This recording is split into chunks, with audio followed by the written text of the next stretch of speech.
Tapi ada anak milenial yang dianggap kampungan, tapi cara berpikirnya itu lebih visioner.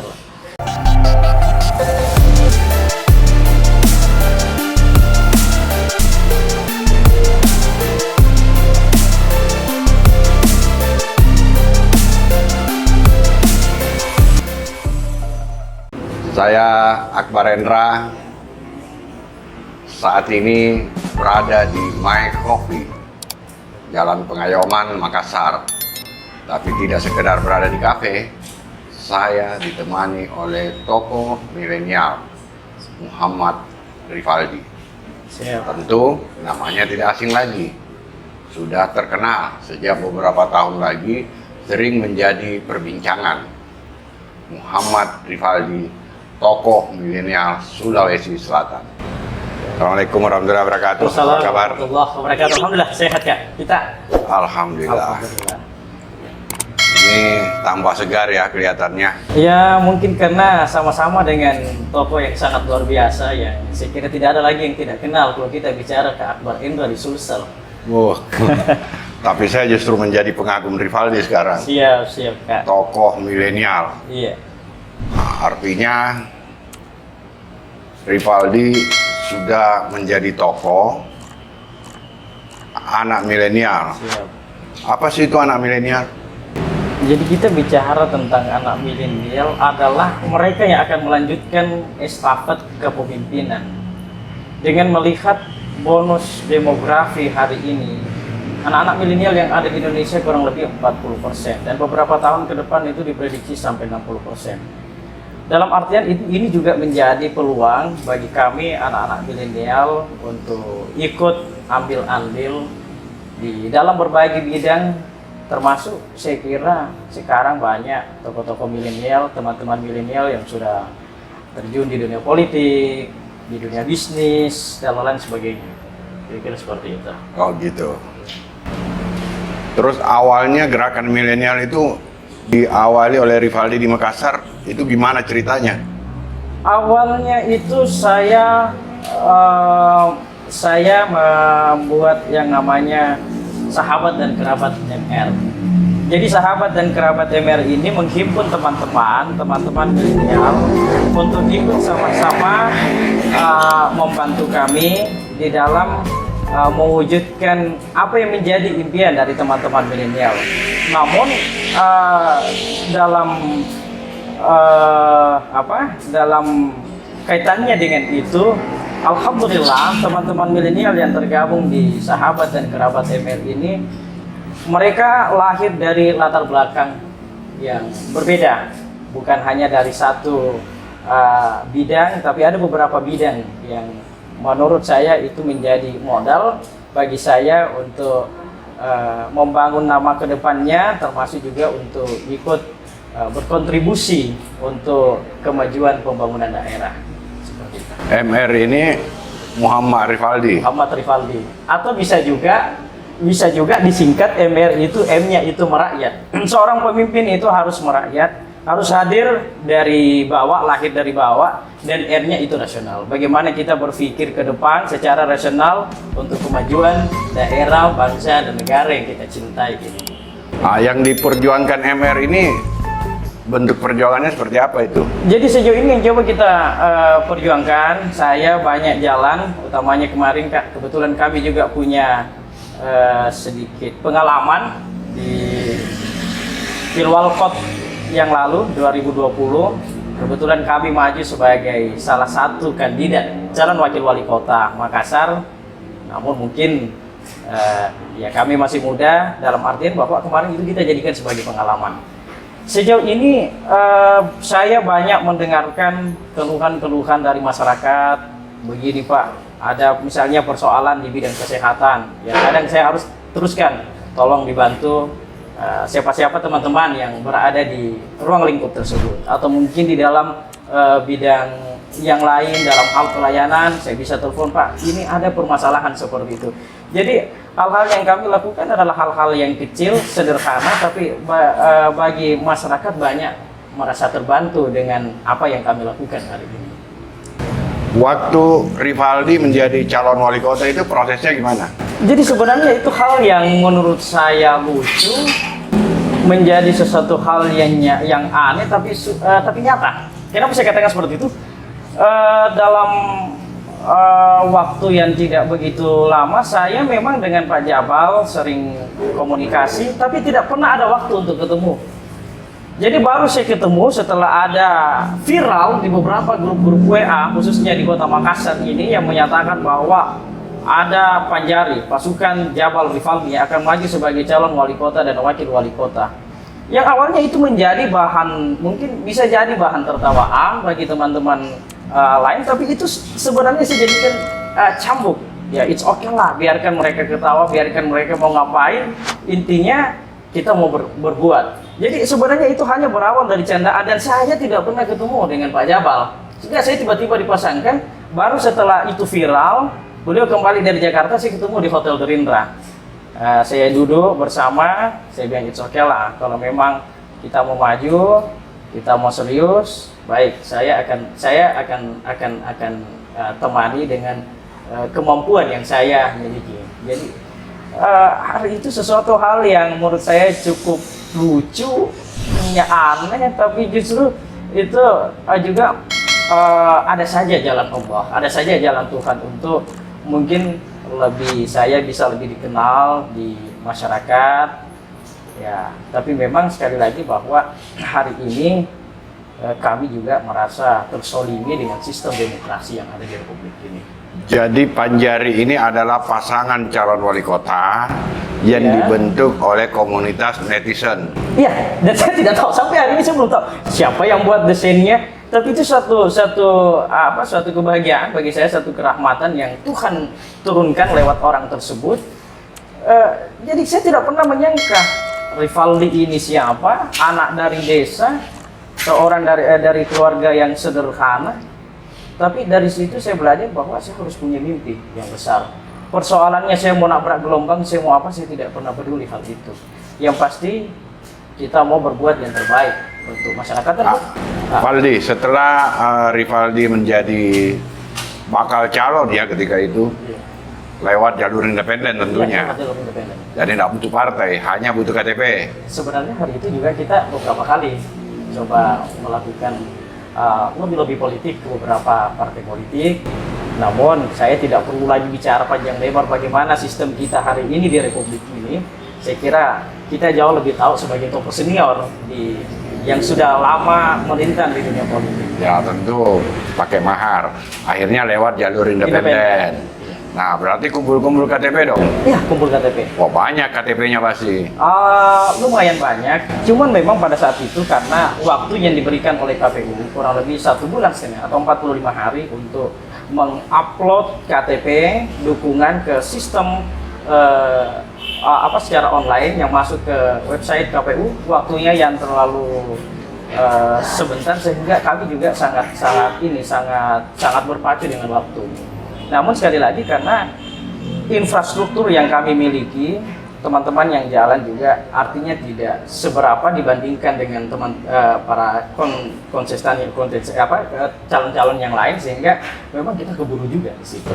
Tapi paling tidak itu menjadi pengalaman besar bagi kami untuk kedepannya, ketika ya kita tidak tahu, mungkin kami ada niat atau ada teman-teman yang punya niatan untuk maju di pilkada, artinya bahwa kedepannya harus lebih cekatan, lebih mempersiapkan diri lagi lah, termasuk yang paling utama yang persoalan finansial.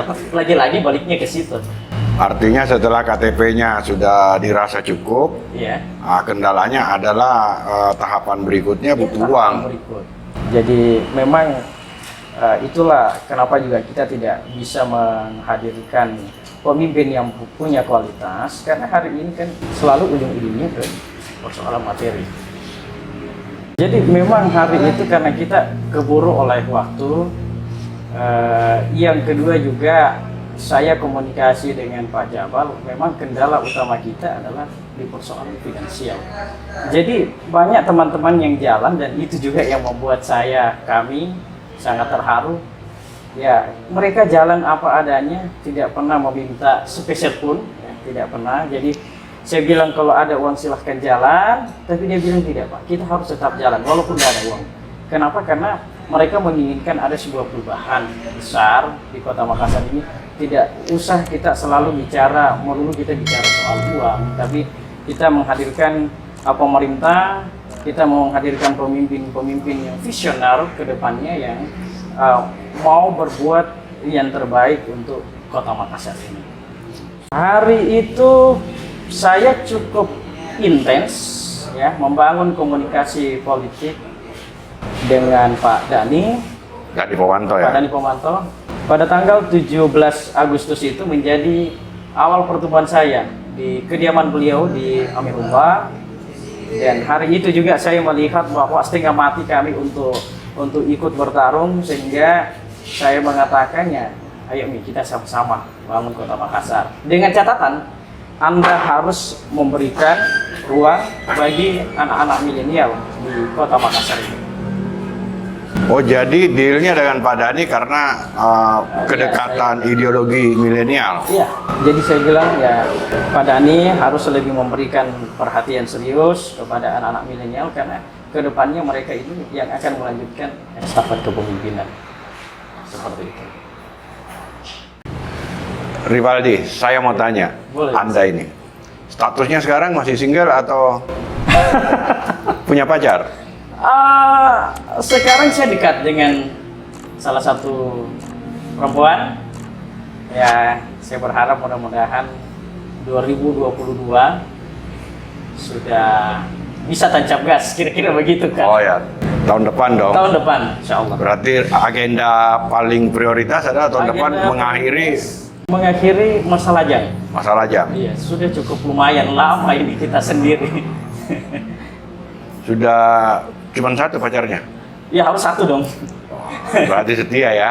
Ya, kalau kita mengatakan setia, saya tidak bisa mengatakan bahwa setia itu seperti apa, tapi yang pasti mencoba untuk menjaga satu hati. Nanti kalau sudah menikah mau berpolitik nggak? Insya Allah tetap. Karena bagi saya anak muda harus melek politik. Tidak boleh tidak. Kenapa hari ini banyak suara-suara milenial yang tidak bisa terakomodir? Karena persentase pemimpin milenial itu masih cukup kecil. Kalau hari ini di parlemen sudah ada kuota perempuan untuk di parlemen, justru ini akan menjadi tantangan bagi partai politik ke depannya. Anda berani nggak membuat sebuah terobosan bahwa di parlemen itu juga harus ada kuota untuk anak-anak milenial? Janganlah 30%, minimal 15% untuk ke depannya. Dan itu harus ada regulasinya, supaya juga bisa mewakili keterwakilan anak-anak milenial di parlemen ataupun juga nanti di eksekutif. Tapi kan persoalan lolos atau tidak menjadi anggota parlemen adalah elektabilitas. Ya. Artinya itu sebuah modal yang cukup besar. Persoalan elektabilitas saya kira semua bisa kita lakukan hari ini. Kenapa seperti itu? Karena kita punya potensi nggak kalah dengan tokoh-tokoh senior.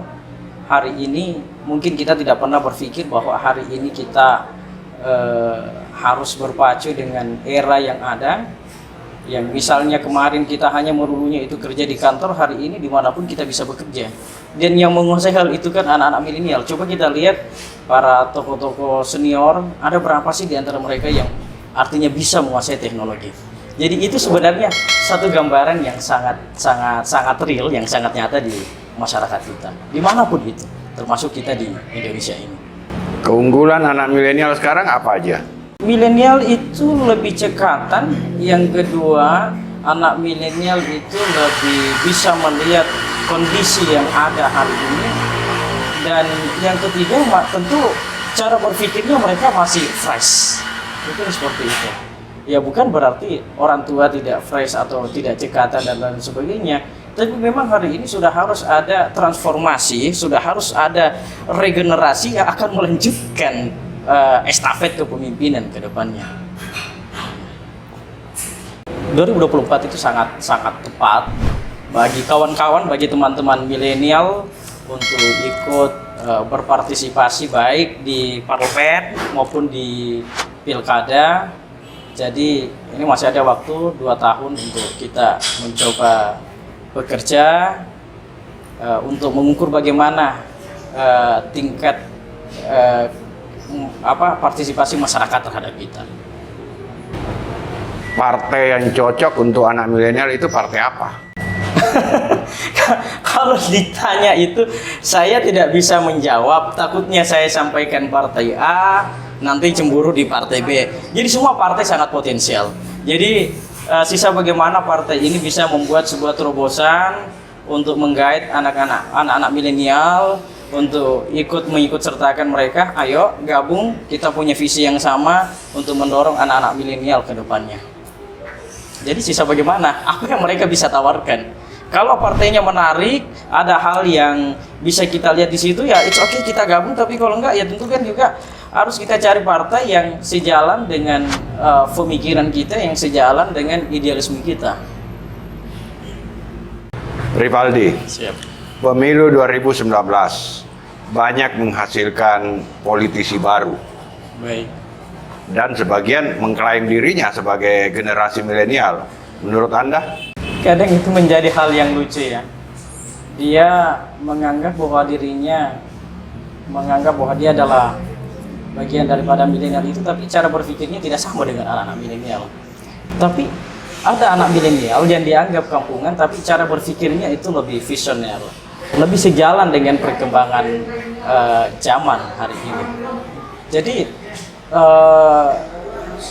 memang hari ini ya anak milenial ini menjadi sesuatu hal yang sangat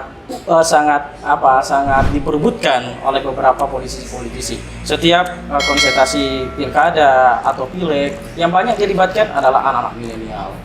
Nah, justru kedepannya adalah bagaimana anak milenial ini bisa lebih melek politik dan mau berbuat lebih banyak lagi lah untuk kedepannya. Siap. Anda sekarang menjadi anak milenial yang sangat terkenal. Di mana-mana dibicarakan. Hampir semua grup WhatsApp selalu mengirim stiker Rivaldi. Siap. Wah, luar biasa. Nah, bagaimana sih ceritanya sampai Anda bisa terkenal seperti ini? Awalnya itu jelang pemilihan gubernur periode kedua Pak Syahrul Yassin Limpo dan Pak Agus Harimurti Yudhoyono. Jadi ada kegiatan namanya November Komandan. Salah satu kegiatannya di situ ada orasi, dan orasinya itu harus benar-benar mirip dengan Pak Syahrul. Kemudian ada yang mirip komandan, style bajunya harus mirip, cara jalannya, bahkan memang ada beberapa kawan yang memang mukanya itu mirip banget dengan ICL, fotokopiannya Pak ICL. Jadi sebenarnya dari situ sampai kadang biasa sejalan.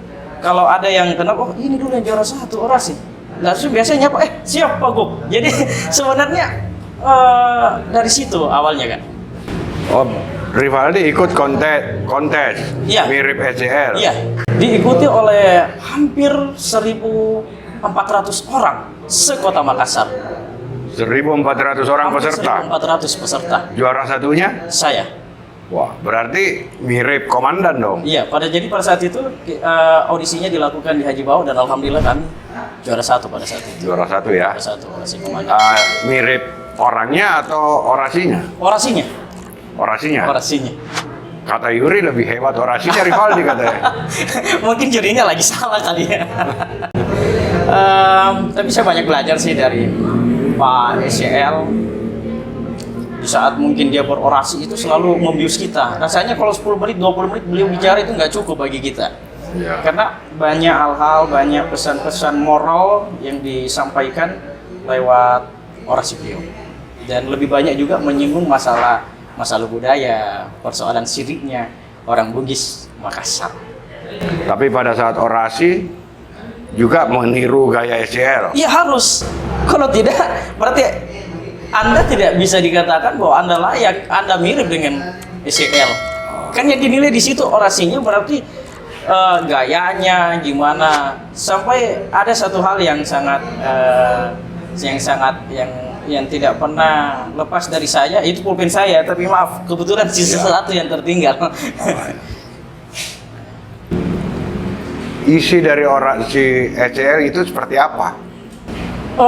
Isinya itu lebih banyak menyinggung persoalan akselerasi yang ada di Sulawesi Selatan, pertumbuhan ekonomi, kemudian capaian-capaian pemerintah Provinsi Sulawesi Selatan, termasuk juga bagaimana pemerintah Provinsi Sulawesi Selatan hari itu menggenjot pertumbuhan ekonomi Sulsel bahkan sampai 8,64% atau menempatkan Sulawesi Selatan dengan tingkat pertumbuhan ekonomi tertinggi di Indonesia.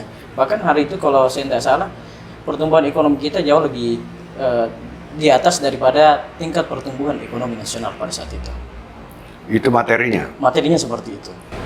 Termasuk juga masalah budaya di dalamnya. Persoalan siriknya orang Bugis, Makassar, Mandar, dan Toraja. Bagaimana Anda bisa menduplikasi gaya dan cara SCL berpidato sehingga Rivaldi menjadi juara 1? Jadi pernah suatu ketika saya menghadiri acara di Universitas Hasanuddin, temanya itu malam ulang janji Sumpah Pemuda, dan di situ saya lihat, wah ini orang keren ini caranya orasi.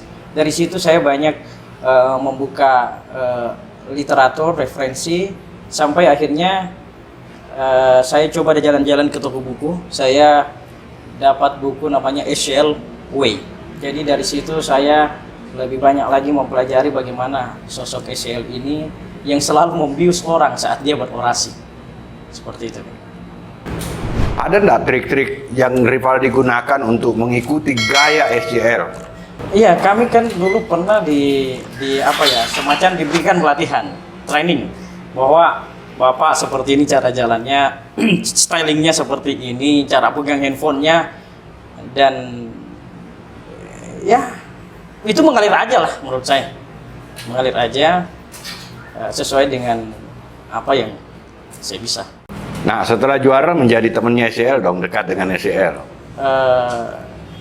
Artinya ada kedekatan. Ada kedekatan. Ada kedekatan. Ya, mau tidak mau pasti dekat karena mirip.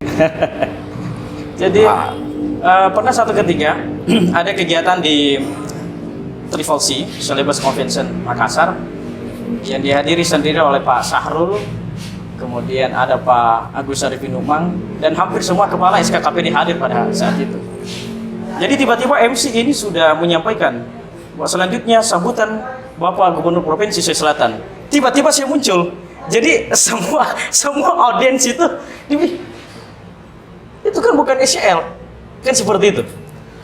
Jadi tapi alhamdulillah hari itu saya betul-betul sukses membajak karakter, cara berbicara, cara berorasi dari seorang Syahrul Yassin Limpo. Rivaldi, sebagai anak milenial, bahkan tokoh milenial, Anda tertarik dengan politik sejak kapan? Sejak 2011. 2011. 2011. Ceritanya? Jadi hari itu saya punya hubungan kedekatan dengan Pak AM Said Pabokori.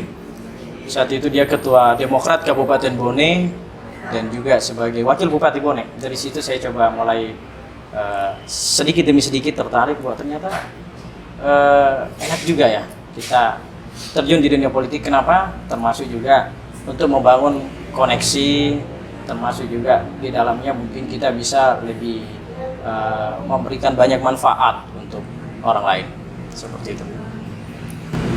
Berarti sudah lama. Ya. Berarti sudah masak dan makan dalam berpolitik. Kalau masak matang saya kira itu masih berproses. Kami masih terus belajar kepada para senior. Yang pasti saya punya prinsip, aju mata sao, ribut temetin atau masagalai. Jangan Anda pernah berhenti untuk belajar pada orang-orang cendekia. Dan itulah yang menjadi modal utama kami. Kami banyak membangun silaturahmi, hubungan emosional dengan para tokoh-tokoh, dan dari beberapa tokoh-tokoh itu saya banyak belajar bagaimana sih di dalam berpolitik itu.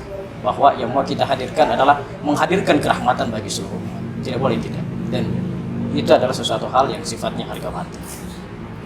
Anak muda sekarang banyak yang tampil mengambil peran. Siap. Termasuk Karang Taruna Sulsel. Iya. Iya, siap. optimis karena dia adalah representasi dari anak milenial. Berarti dia mengerti apa yang menjadi pikiran, keresahan anak-anak milenial yang ada di Sulawesi Selatan. Dia bisa menumbangkan seorang, maaf, Ibu Andi Ina Kartika yang juga Ketua DPRD Sulsel. Berarti memang Bung Harmansyah ini punya power, dan kita harap bisa berbuat yang terbaik untuk mengangkat sirinya anak-anak muda yang ada di Sulawesi Selatan. 2024, Rivaldi, apakah Anda melihat ada peluang yang cukup besar bagi anak milenial? Peluang itu sangat terbuka besar. Jadi sebenarnya 2024 ini kalau kita melihat salah satu contoh ya tadi yang kita singgung anak milenial antara Bung Harmansyah dan juga Ibu Andi Ina Kartika, ini sebenarnya sudah menjadi miniatur pertarungan yang akan terjadi di 2024. Seorang tokoh milenial bisa merebut panggung. Artinya kan ini menjadi gambaran lah bagi kita hari ini bahwa anak milenial itu ya dia punya power dan tidak boleh dianggap sepele. Kira-kira seperti itu. Power tidak bisa dianggap sepele. Iya. Pilihan kata yang tepat. Lalu, bagaimana dengan Anda? Berminat nggak jadi caleg? Kalau ditanya itu apa mau jadi caleg atau mau jadi kepala daerah, ya tunggu saja 2024. Kita akan berikan kejutan di akhir 2023. Caleg, kepala daerah, Iya. berarti sebenarnya Rivaldi lebih cenderung ya mau jadi wali kota. Bisa jadi seperti itu, tapi saya juga punya keprihatinan. Saya merasa terpanggil untuk pulang kampung. Bone, Maros. Saya pulang ke Bone saja, pulang ke kampungku untuk bangun itu kampung. Insya Allah. Insya Allah. Kun fayakun. sudah saatnya anak-anak milenial untuk ikut berkontribusi untuk kemajuan daerah. Rivaldi, pemilu 2000, Pilkada 2020 Iya. kan juga diikuti anak milenial ya. Siap. Bagaimana Anda melihat posisi milenial pada Pilkada 2020 kemarin? 2020 kemarin ini pilkada yang paling unik mungkin yang pernah terjadi hari ini. Kenapa? Karena boleh saya katakan ini sebenarnya adalah pertarungan milenial. Ini panggungnya milenial. Terbukti misalnya di Goa ada Pak Adnan, di Bantaeng ada Pak Ilham, kemudian di Sinjai ada Andi Seto, di Pangkep ada Pak Yusran Lalogao, di Luwu Utara ada Ibu Indah, di Maros ada Pak Haidir, dan gubernur kita juga kan masih milenial, Pak Andi Sudirman Sulaiman. Berarti anak milenial cukup mengambil panggung. Bukan lagi cukup mengambil panggung, justru mereka yang punya panggung hari ini. Oh, bukan mengambil, tapi sudah Mengambil, mereka yang punya panggung hari ini. Artinya bahwa beberapa di antara mereka bisa mengalahkan beberapa figur-figur yang sudah lama melintang, yang sudah punya syarat dengan pengalaman yang luar biasa di dunia politik. Tapi artinya dia mengatakan bahwa saya juga bisa. Dan kita lihat hasilnya kemarin. bagaimana hasil dari peran-peran strategis milenial yang berhasil merebut pilkada yang Rivaldi cerita tadi? Ya, seperti misalnya ya, ini contoh yang paling konkret, ada Pak Adnan, misalnya Limpo, Bupati Kabupaten Goa, dengan melihat tingkat keterpilihannya di atas 90% atau menempatkan dia sebagai bupati kepala daerah hasil pemilihan 2020 dengan perolehan suara tertinggi sampai di atas 90% itu memberikan ruang bahwa anak milenial itu, sekali lagi saya harus mengutip kata-kata ini, bahwa anak milenial itu tidak bisa disepelekan.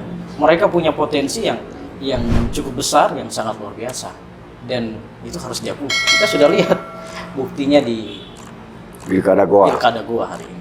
Pangkep juga. Pangkep. Maros. Dengan usia 20 belum sampai 30 tahun itu kan luar biasa. Dia mengalahkan tokoh senior yang ada di sana. Begitupun Maros, Pak Hadir Sam kan, ya kita luar biasa karena mereka adalah wajah-wajah baru di pemilihan kepala daerah. Tapi artinya mereka punya ruang dan hal itu sangat dinamis saya lihat. Mereka mewakili milenial ya. Mereka mewakili keterwakilan mereka mewakili keterwakilan milenial hari ini. Itulah tadi bincang-bincang saya dengan tokoh milenial Muhammad Rivaldi. Tahun depan insya Allah tokoh kita ini akan mengakhiri masa lajangnya dan juga sementara mempelajari peluangnya apakah ikut di Pileg 2024 atau berpilkada. Siap. Tetapi apapun pilihannya, kita berharap Rivaldi tetap jaya 2024 menanti. Banyak yang diungkapkan bahwa sekarang adalah panggungnya anak-anak milenial. Di Sulawesi Selatan sudah terbukti anak milenial bisa memiliki panggung tanpa menyusahkan tokoh-tokoh lama. Inilah Rivaldi, kawan milenial kita. Jumpa lagi. Wassalamualaikum warahmatullahi wabarakatuh. Waalaikumsalam warahmatullahi wabarakatuh. Keren toh?